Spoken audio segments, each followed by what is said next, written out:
Welcome to the Being Human UTU podcast, where Dr. Randy Jasmine and Dr. Jim Hindigus will discuss issues relative to the humanities and technology at Utah Tech University. And now your hosts for Being Human UTU podcast, Dr. Randy Jasmine and Dr. Jim Hindigus. Welcome to episode 2 of our second season of the Being Human UT podcast. We're very honored today to have a guest that's going to talk to us.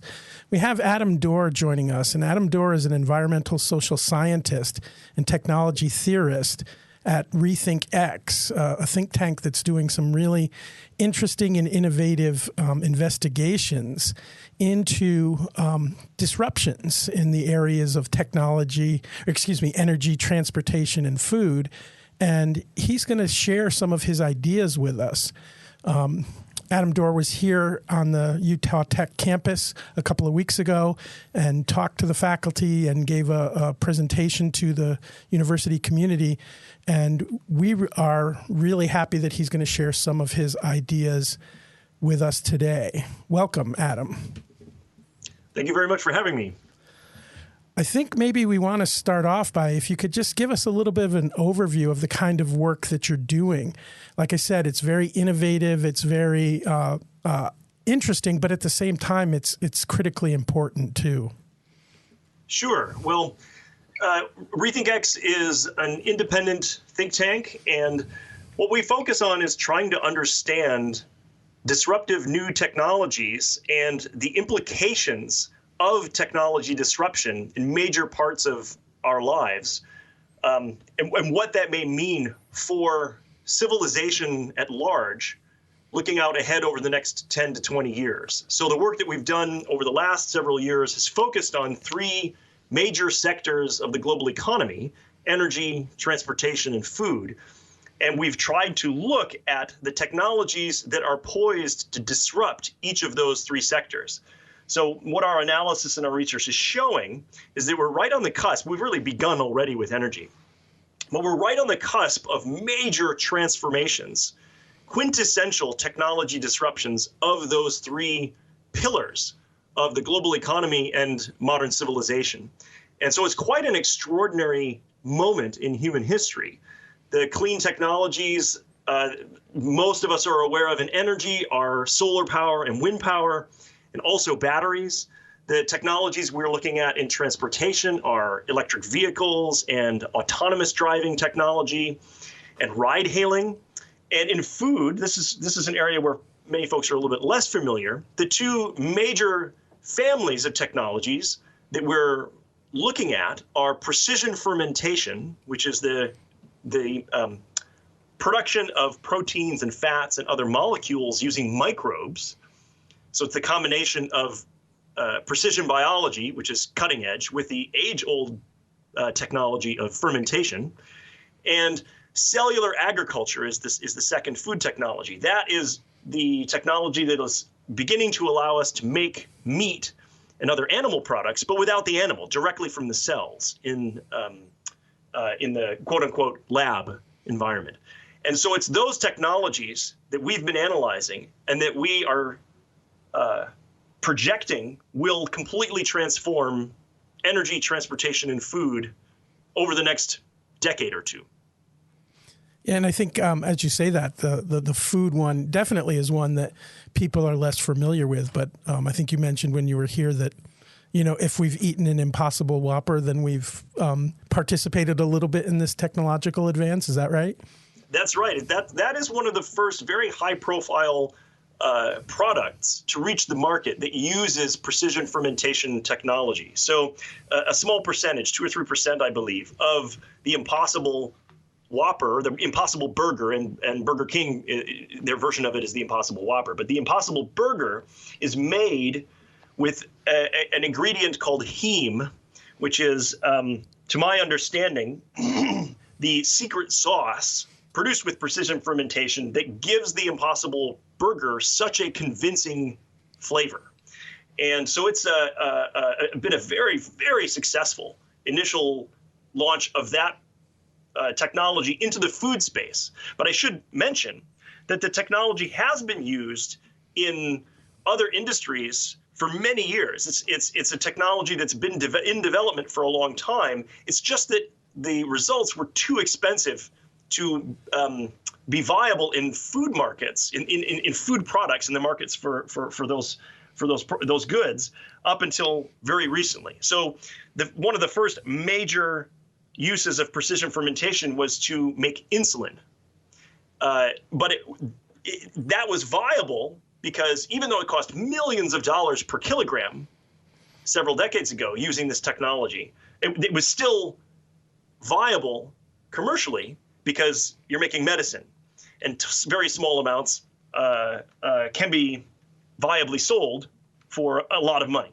But you can't make a burger if the ingredients cost millions of dollars a kilogram. So what's had to happen is that the technology has had to march down and down and down the cost curve, getting cheaper and cheaper and cheaper, opening up new markets along the way. Cosmetics were the market to follow after medicine. Still more expensive than food, but much less expensive than medicine. And so precision fermentation was used to make collagen and other inputs into cosmetic products. And only just recently, with the Impossible Burger as a prominent first example, has precision fermentation finally become affordable enough to make it into food products. And it's going to get cheaper and cheaper and cheaper over the next 10 to 15 years, eventually reaching the point where food products made with precision fermentation will be much less expensive than the ones that we make using animals today. And that is what's driving the disruption. It's what's always driven all technology disruptions. The new technology eventually reaches a point where its costs are so competitive that the older technologies just can't compete. They don't stand a chance anymore. And they effectively go out of business, and those industries collapse very quickly once they can no longer compete on the basis of cost. So it's really that cost trajectory that is so interesting for understanding not just the food disruption, but all disruptions, including the energy and transportation ones that we've looked at. Yeah, that was definitely an important takeaway, I think, for the presentation that you did here. Maybe let's move to the sector of energy. And, you have identified yourself as being an optimist. And when it comes to energy and the challenges that are facing us globally as we continue to move in this realm of climate change and energy being such an important factor there, why do you have an optimistic view about our future when it comes to energy when you think about these disruptions?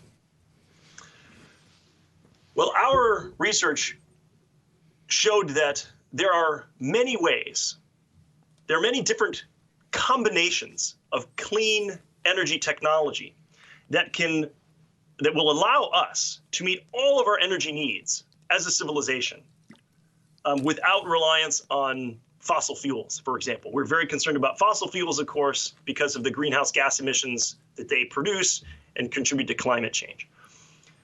Now, our analysis showed, as others have, that it's possible. But what our work showed that others hadn't really discovered or elaborated on so much in the past, and where I think our research was really quite profound and has shifted the global conversation, is that we showed, with a couple of key analytical tools, we showed that if you get the combination of solar and wind and batteries right, if you get the mix of those technologies right, you end up with a clean energy system that's cheaper than any other option, much cheaper by 2030, for example, than much, much cheaper than a fossil fuel-based energy system.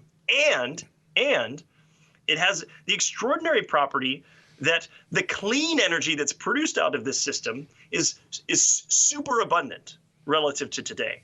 This is very unintuitive. The idea that we could build a system that would be capable of generating much more energy than we use today, and it would be a lot cheaper than the energy that we use today, and it will all be clean energy. This is a very unintuitive prospect. But it's the reason in the energy space why I am so optimistic. We are moving towards a future where the three key disruptive technologies are cheaper, because that's what disruptions are driven by, and they're cleaner, which is fantastic. And that is mostly a matter of luck. It could have been that we discovered a very, very cheap, dirty technology for energy. One could imagine a very, very cheap, very dirty nuclear technology, for examples. Right. But fortunately, we're not in that situation. We have had dirty disruptions in the past. Fossil fuels were a dirty energy disruption of 19th century biofuels, whale oil and wood and other biomass. So we've had dirty disruptions in the past. We're lucky this time that the disruptive technologies are clean.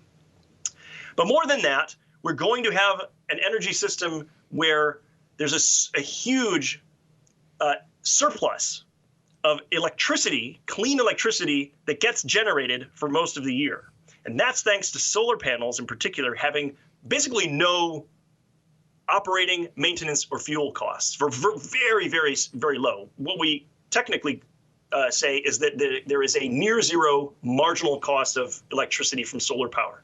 The upshot of that is that when the sun is shining, and for most of the year, there's going to be a surplus of clean, very, very, very low cost electricity. And that is going to transform how we use, how we think about, how we relate to energy. In the past, energy's been scarce. It's been a constraint. It's been a limit on absolutely everything that we do because energy goes into everything. Every product, everything, the clothes on our back, the chairs underneath us, every single thing around us, energy is an input into. And so as energy gets much cheaper and as it gets much cleaner, everything else gets cheaper and cleaner as well. And that shift from scarcity and high environmental impact to a new paradigm of abundance and clean energy, that makes me very optimistic about our future. Yeah, and just one follow-up question on that. As you were discussing it, I guess the cost and the abundance. Do you see those as the driving forces that are going to really make these changes happen? Because I asked kind of a version of this question to you when you were here earlier. I worry about the political influence that people in the fossil fuel industry have, and the fact that politicians seem much more reluctant to embrace the kind of change that maybe mainstream people would be willing to do. Is it going to be the result of the inevitability of the cost, the inevitability of the abundance that's just going to make it so that political influence is just not going to be as strong? Yeah, I mean, that's absolutely part of it. There are a few things to say here. The first is that historically, we do not see any examples of disruptive new technologies that are overwhelmingly cost competitive. In other words, they're really cheap, and that makes them a slam dunk competitively. We never see any examples in history where the disruptions were able to be permanently stopped by incumbent interests of any kind, incumbent governments, incumbent companies, any of those sorts of obstructions. Those are never permanent. That's not to say that the disruptions can't be slowed down. We do see evidence for that. But what we don't see is any ability for a permanent derailing of the disruptions. So there's a sense in which this is inevitable. But what we have to make a decision about is, as a society, is do we embrace the new technology sooner rather than later and reap the benefits that come from adopting sooner? The other thing to say about this is that overall, it's a race to the top. The energy disruption we're facing isn't localized. It's global. This is happening everywhere. Every country, every region, every community is facing the same decisions about their future with respect to energy. And so it is a race to the top.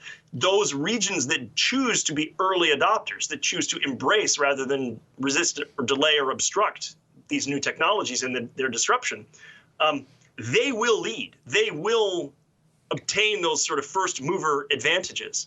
And we're in race conditions because communities, regions, and especially nations, well, they're all effectively in a race. To say that they're in competition with one another is maybe a little bit too simplistic, but we're certainly in a race to the top, as it were. And so what we tend to see historically are these same conditions, and it doesn't take very long for the momentum in the system to flip and for suddenly more and more and more folks to get on board, to dive into that race and to charge forward. And we saw this with the internet, for example.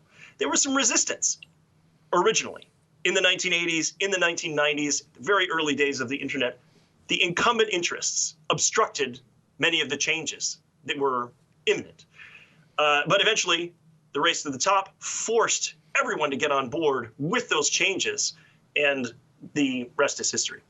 So I think we can expect to see that again. We can expect some shenanigans from the incumbent energy industry, the incumbent utility sector, and so forth, who are threatened by changes to the status quo, because the status quo obviously serves their interests. But historically, we have every reason to believe that the tide will turn and the disruptions will gather momentum, that the public and eventually our policymakers and governments will shift their perspective, embrace the new technologies, let go of the old ones, and the disruptions will unfold. The real question for us is, can we accelerate that process and get the benefits of clean energy, cheap energy sooner rather than later? Or are we going to be stuck in a situation where the incumbents do manage to delay things by a few years? They can't stop the process, but they can slow it down. And that would hurt all of us. So we have that social choice to make. Yeah, I can see why you label yourself an optimist. Just listening to you, I'm getting very optimistic about this. You just embody optimism on these topics. Thank you. Sure. Well, and Adam, so I don't know if this makes us the best of friends or bitter enemies, or probably somewhere in between, but I tend to be the pessimist. And so... and one of the reasons why I'm a pessimist is that I tend to make the joke that, well, things are going to go wrong because people are involved. And so I'm seeing in those disruptive spaces, there's going to be a lot of rhetoric. There's going to be a lot of manipulation of communication. And as you're alluding, or as we've been talking about, the political landscape is going to be important. And so you say that both energy and transportation those disruptions are going to occur sooner rather than later. Could you elaborate, I guess, on those shenanigans that might happen? How much political resistance do you see the changes, how that political resistance will impact the social landscape as these disruptions are starting to occur? Sure. Well, there's a playbook that the incumbent industries that are embedded in today's status quo, there's a playbook that they follow, right? None of those plays probably come as much of a surprise. The incumbent industries will talk up the disadvantages or downsides of the new technologies. They will focus on talking points that were correct in the past but are no longer true. Like, for example, we can expect shenanigans from the existing energy industry, the fossil fuel industry, for example, to keep beating the drum that solar power, wind power, batteries, that these are expensive. It's going to cost us money to change over to them, and that's going to be very difficult and it's going to be very slow. But this isn't true, and those incumbent industry interests know that it's not true. They know that those technologies, yes, they were expensive 15 years ago, but solar has fallen in cost since 2010 by 90%. So have batteries. The costs have plummeted and are continuing to fall. And so an example of the playbook that we see, some of these shenanigans are using out-of-date information, focusing on the downsides, and obstructing and stalling and delaying decision-making at the policy level, even decision-making at the consumer level, that would otherwise embrace and accelerate the disruptions riding on the new technologies. So we've seen this before, and we can fully expect those kinds of actions. Lobbying is another thing that we can expect in this country. I mean, different countries have different stances towards how influential industry can be on the policymaking process. Here in the United States, we know that there is a substantial amount of pressure that industries can bring to bear on our policymaking. We should fully expect that. And there are a number of things that the energy industry today can and is trying to do to make it difficult to adopt these new technologies. So those things are to be expected. The good news is that they just can't win in the long run because solar and wind and batteries aren't going to be just a little bit cheaper or a little bit better. If they were only going to be 5 or 10% better at their very best, that would not be enough of a competitive advantage to be overwhelming. But what we're going to see is that electricity that you generate from solar panels paired with batteries that's completely reliable, 24 hours a day, 7 days a week, 365 days a year, that electricity is going to be a 10th or a 20th of the cost of the electricity that you can get from coal or natural gas. And there's no way to stem that tide permanently. So yes, shenanigans will happen, and the existing incumbent interests, they have a lot of money right now and they have a lot to lose. They will do their best. We've seen this before. But just as the horse-drawn carriage and buggy manufacturers in the early 20th century tried to poo-poo the automobile, it didn't slow down, or certainly didn't stop the disruption of horses by automobiles. And we could say the same thing about digital cameras and about dozens of other technologies throughout history. So the data give us confidence here that although we can expect some nefarious activity, we don't need to worry about it permanently derailing the disruptions. And I always think it's quite entertaining when you see that historically, especially when there's artifacts of it, when people are very adamantly against an idea and then they just pivot and they all of a sudden they realize, oh, this is going to ruin our world. And then all of a sudden, oh, this was the best invention ever. And so it's fun to see that pivot. That pivot will maybe make me more of an optimist. Well, we sure do see that. I mean, there are funny different expressions and phrases that kind of capture this, but certainly one of the things that happens is that critics do eventually turn around. The incumbent industry will turn around and often say, well, we knew it all along, or we weren't really denying it. We were just, adding nuance to the conversation along the way, but we were really with you all along. And so, yeah, there's some shenanigans there. And there can be some satisfying moments seeing that shift, the turning of the tide, the flipping of the momentum. That can be a fun thing to witness. And we've witnessed all of that ourselves over the last 10 to 20 years in the information and communication space, right? We've seen the internet, we've seen computers, we've seen smartphones transform industries. And those industries, those older industries, really did drag their feet. They really did. But film cameras just couldn't stop the flood of the digital revolution. The blockbuster video couldn't stop streaming video, right? We just don't expect, we have no reason to expect any more success from the fossil fuel industry stopping clean energy, or the combustion engine vehicle industry stopping electric vehicles. They will reach a point where they have to flip the script. They have to turn around. They have to admit the reality. But they'll drag it out as long as they can take advantage of the fear and the uncertainty and the doubt in the public's mind and in the policymaking arena. The theme of our podcast is, humanities and technology and kind of the human element to dealing with technology. And you brought up the horse and buggy versus the car in the last question. So maybe I'll just follow along with that. I wonder what the psychological attitude is going to be, because we talk about, it's one thing for a fossil fuel company to block and disrupt, but what about the psychological element that's going to be involved in this change in transportation? You talked about ride hailing and autonomous vehicles. If you think about it, and maybe this is going to be different from culture to culture, but certainly in the United States, you have this strong connection to the individual owned automobile. If we compare ourselves to Europe, our infrastructure for public transportation, we really don't have much because we haven't shown an interest in that. So how will these disruptions, do you think, affect the mentality of that person who just, my car is my car, I love driving? Are they going to be forced to deal with a world where they have to give that up sooner rather than later?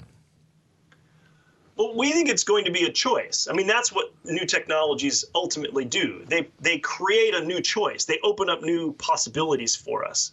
All our analysis does is look at those new choices that become available and say, what choices are people likely to make based on what is available, what they see. And so, for example, you're absolutely right. There are differences culturally around the world in the role that automobiles and the role that different modes of transportation play in people's lives, how culturally and individually, psychologically, we relate to our transportation. In America, the cultural motifs, things like the joy of the open road and the freedom and the independence that private car ownership gives us, that is embedded in our culture, in our iconography, in our film and television and so forth. And that may not be the case so much elsewhere. But having admitted all of that, we still have a situation where people are going to have a choice. Do they continue to own a vehicle privately and pay a large premium for that option? Our analysis suggests the cost is going to be close to $6,000 a year savings if you adopt transportation as a service relative to privately owned combustion engine transport. So the difference between transportation as a service, hailing a ride in an electric vehicle that's self-driving versus driving yourself in a car, especially one that's a combustion engine, there's a huge financial difference there. And a lot of people are going to make their choice based on that economic rationale. That's a lot of money for a lot of people. Now, that does not mean that nobody will continue to own and enjoy driving a car. Just like there are plenty of people who still ride horses today. But it is the economic logic that really drove the shift in the transportation system as a whole. And we're likely to, we think, the economics are such that it's overwhelmingly likely we'll see that again. Now, again, this is the reason why we expect a large system transformation is because the new technologies just slash the cost. If we were only talking about a few percentage, points difference in cost, then the cultural factors could easily outweigh those, and we would see different things. But we're talking about massive savings. We're talking about transportation as a service with autonomous electric vehicles being 10 times cheaper than the way we get around in cars today. That is enough of a difference that a new system is almost certain to arise as a result. And again, the reason why we draw that conclusion is because this is what we see throughout history. When we see a 10x drop in the price of a product or service, then disruption is effectively inevitable. We've never seen an example where that kind of reduction in cost or improvement in efficiency emerges and then the system doesn't change. We don't see evidence for that technologically throughout history. And so our conclusion is, well, if we can fully expect those kinds of cost savings in this space, then using history as our guide, we should expect a new system to emerge around it, a new ecosystem of markets and business models and so forth. And again, it's mostly additive, right? It's mostly that you get more choices and more options. So again, the previous transportation is a great example. You can still ride a horse. You can still go down the street in a horse-drawn carriage if you want to. It is an option. It's just that not very many of us choose that option when technology has made a new set of options available. And we think that's what's going to happen again. When I wonder, is that going to shift into... Now we have a culture of hobbyists. I mean, that's in some ways, I don't want to call somebody who rides a horse like a hobbyist, but in some ways, they're not using it for the utility that we do today. They'll put their, lumber in a truck and haul it over, and then they'll get on their horse and they'll ride across the countryside. So it becomes a recreation and a hobby. And it makes a lot of sense if that becomes a more expensive option. And not necessarily the practical option. the old technology becomes kind of like vinyl. Well, again, I think that is what we at Rethink X expect. That is our default assumption, because that's what we've seen throughout history in other disruptions. So cars that can drive themselves, that are electric, that can move people for a fraction of the price, they are simply going to offer, especially people living in urban areas, an overwhelmingly competitive value proposition. It's going to be very difficult to convince people to continue to pay for parking and to continue to pay for housing for their vehicle. I mean, both street parking out in the city when you're moving around, but also where do you put your car at night? It's going to be increasingly difficult to convince people that it makes economic sense to ride the bus if you can ride a private vehicle door to door for the same cost. I mean, it's going to be very difficult for people and we therefore have little reason to expect that the majority of people will make that choice, right? The new technology offers choices that, other things being equal, represent a much more compelling value proposition. And so that is the main reason why we expect a new transportation system around just transportation as a service to emerge, especially in most urban areas. Well, so what do you see as the time frame for the disruptions you predict in energy, transportation, and food? I mean, where do you? I mean, I think in the presentation you noted that you didn't think it was going to happen this fast. So when do you? I mean, when do you anticipate all of these disruptions to come at the forefront or the tipping point? Well, what we've seen throughout history is that disruptions occur surprisingly swiftly. And so in the presentation that I gave, I gave a number of examples of these, and it is unintuitive that a complete transformation of an industry or an entire sector, a sector of the economy like energy is comprised of many industries, just like the information sector that the internet transformed was comprised of many industries.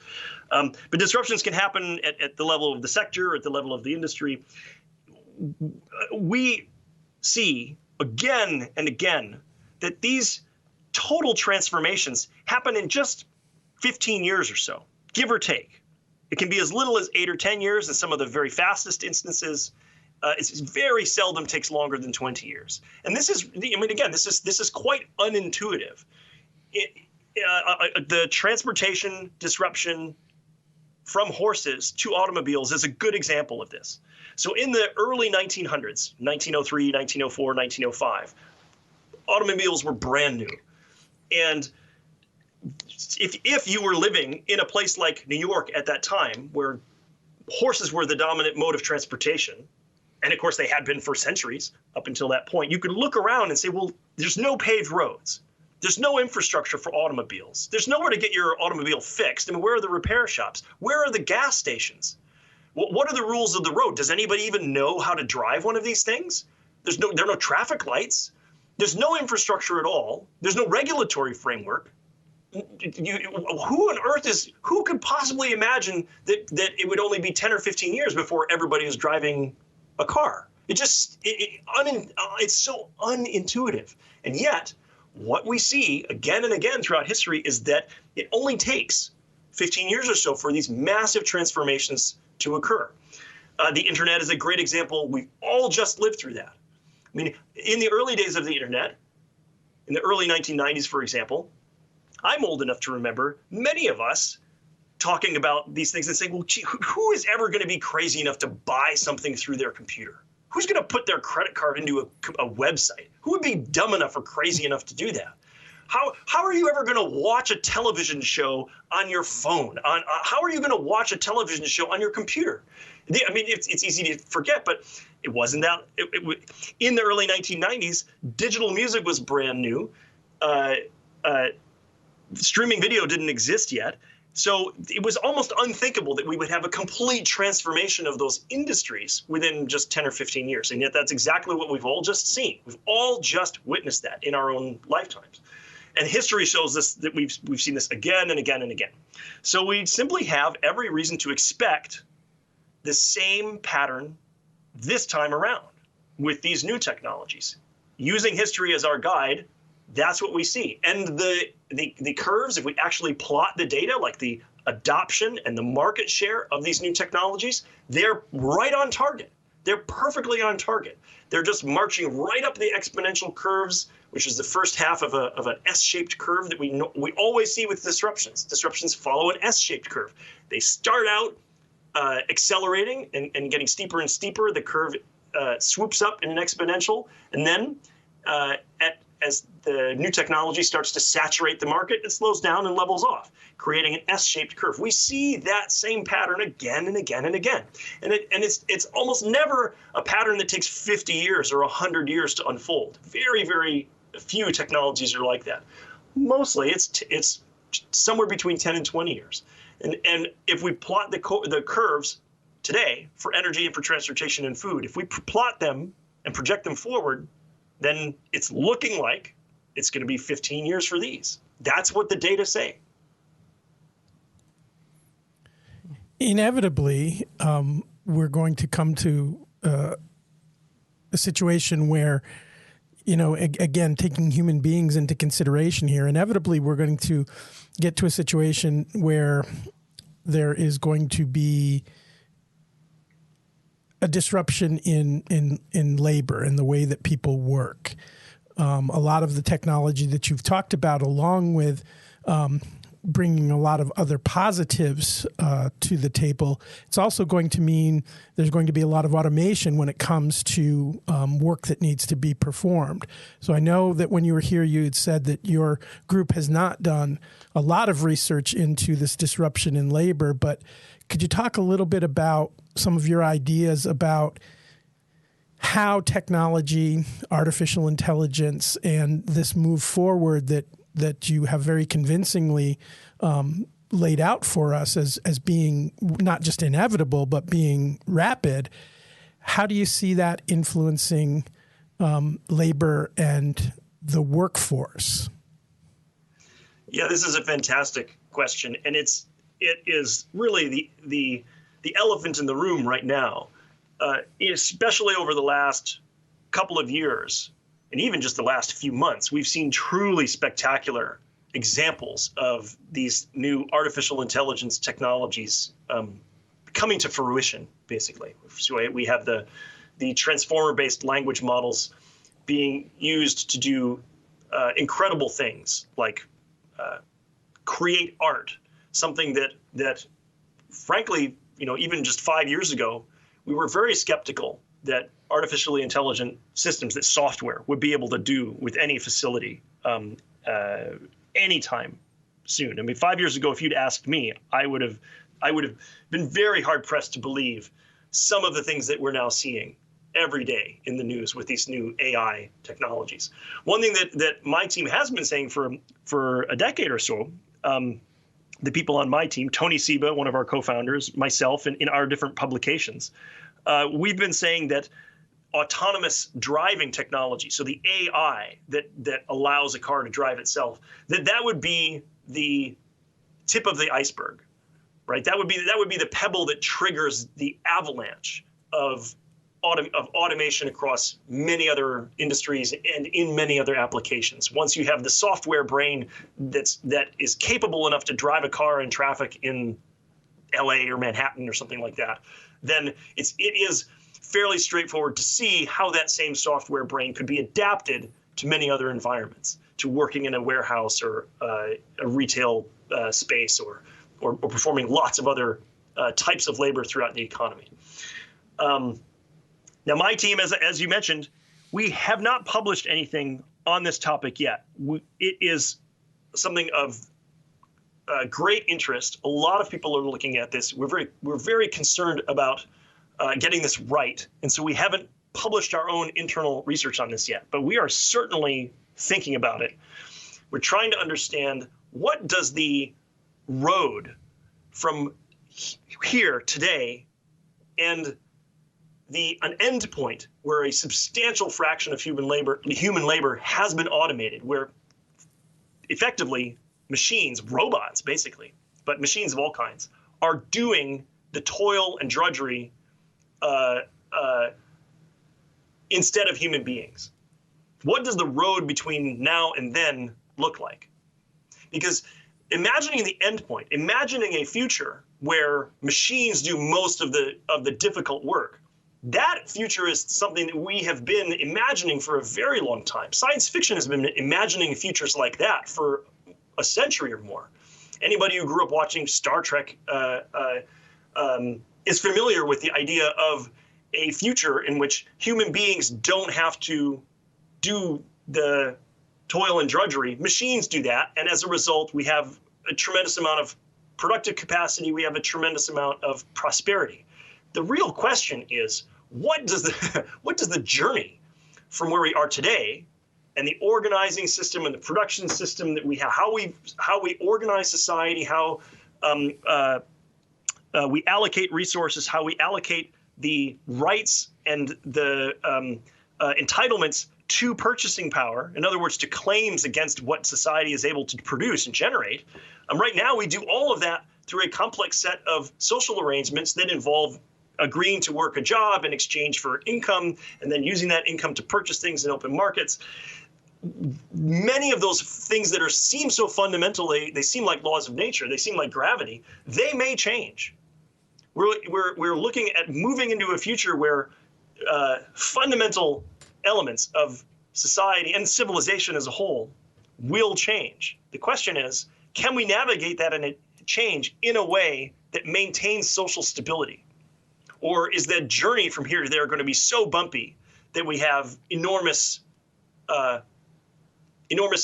harms, enormous collateral damage along the way? That's what we really need to figure out. That's what we need to avoid. We want to get to a future. We want to get to a future closer to something like what we all saw in science fiction. Something closer to the beautiful Star Trek future where we don't have to toil away and exchange our blood and our sweat and our tears for a crust of bread each day.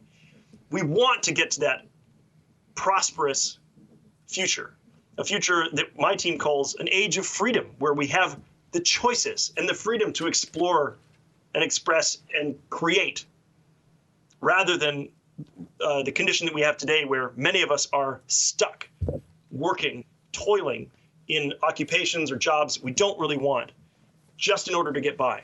We all want to get to that future. The question is how? How do we do that safely? How do we do that and maintain stability? And nobody has the answers. Nobody has those answers right now. What we have to do is begin aggressively exploring the question and starting to run experiments. We have to test ideas. We have to try out steps along the path from here to that wonderful future. And we have to figure out where the missteps are that we have to avoid, where the pitfalls are to avoid, and what a safe path is forward through this crazy landscape full of obstacles and hazards that lies ahead of us in this journey between here and that future. And we can start doing those experiments here in the United States, in our own communities, and learning from the mistakes, learning from the successes. But we also need to look around the world. We need to learn from the successes and failures that we see others experiencing as they try to navigate this radical transformation. So we're only just seeing this beginning, and it's fun to start talking about it now. But boy, I can tell you, when cars can really drive themselves and millions of people who earn a living driving a car today are suddenly finding themselves facing unemployment, this theoretical challenge that has felt like science fiction for so long, it is going to become completely real very, very quickly. So it does behoove us to start having these serious conversations now and to start thinking about how we're going to run the experiments, learn the lessons, and make that journey in the safest and most stable way possible. We have to figure out a way to do it. But I believe we can. I believe we can. It's definitely going to shake up a lot of the labor market, and it's going to what other further thoughts do you have on ride hailing and that idea that our transportation will be shifted around so much? Well, we're definitely going to see an abrupt transformation of transportation itself once the vehicles can drive themselves. That is going to be a profound shift, because the cost of labor that goes into transportation today is a substantial portion, right? Labor is a substantial fraction of the total cost of transportation. Vehicles have to be driven today by a person, and that is often a very sizable chunk of the total cost of moving a passenger or moving cargo any given distance. So per passenger mile or per cargo mile, labor is a big part of the price of that. So when that comes out of the equation, when transportation, whether you're talking about a taxi service or ride hailing, whether you're talking about cargo transportation, so for example, trucking and logistics, when the providers of those services, whether they're private companies or municipalities, public transportation systems, when they can switch to a much, much cheaper technology, the incentive to do so is going to be overwhelming very quickly. And that really is going to change things in a big hurry, because the nature of those modes of transportation will shift along with it. I'll give you an example. A car that can drive itself can drive 24 hours a day. The only downtime it needs is for charging. And electric vehicles that are dedicated to being taxis can be dedicated to being charged very rapidly and needing minimal maintenance. They can be made, and we're already seeing this, to have minimal maintenance, a battery that lasts 1 million miles. Virtually all you need to do is change the tires, and the thing will just run and run and run and run, and maybe have a downtime of an hour in any 24-hour period when it has to be charged. This is a completely different kind of transportation system than what we see today, being driven by humans. And the same goes in trucking and logistics and in other areas where automation is relevant. Aviation is an area that is going to be transformed by automation technology. When aircraft can very safely fly themselves, we're going to see major changes there. That's further off. That must be validated to a level of safety that far exceeds that of road transportation. But it's coming.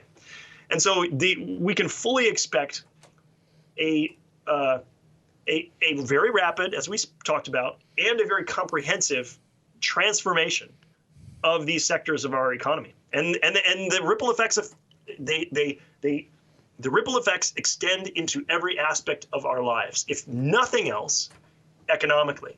Because just like with energy, everything in our lives, the clothes on our back, the devices in our pockets, the chairs underneath our backsides, all of them have to be moved around. The things that go into them have to be moved around. The materials from the mines have to be taken to the refineries. The materials from the refineries have to be taken to the factories for assembly. The finished products in the factories have to be taken to the retail stores. The products at the retail stores have to be taken from consumers back to their home. Transportation every step of the way. And as that transportation becomes automated and electric, it will get cheaper and it will get cleaner, and that means everything else will. And so the transformation of the transportation sector is going to be utterly profound, and its knock-on effects throughout the rest of our lives and the rest of the economy will be profound as well. Well, Adam, thank you so much for sharing some time with us, some fascinating things for all of us to think about, and some really interesting research that backs up a lot of these ideas, which I think is a really important part of the discussion. So we're going to sign off here, but our thanks to our guest, Adam Dorr, the Director of Research at RethinkX. We will be back next month with our next episode of Being Human UT. I want to just give a shout out to our CHAS Dean, Stephen Lee, who has brought in a number of speakers on his Human Tech series. And Adam came to Utah Tech under that program, and we're really grateful to have had you. So thank you very much. It's been a pleasure. Thanks for having me. And we'll say goodbye until our next episode. This has been the Being Human UTU podcast with Dr. Randy Jasmine and Dr. Jim Hindigas. Please follow and subscribe on your favorite podcast platform. From Utah Tech University, this is the Being Human UTU podcast.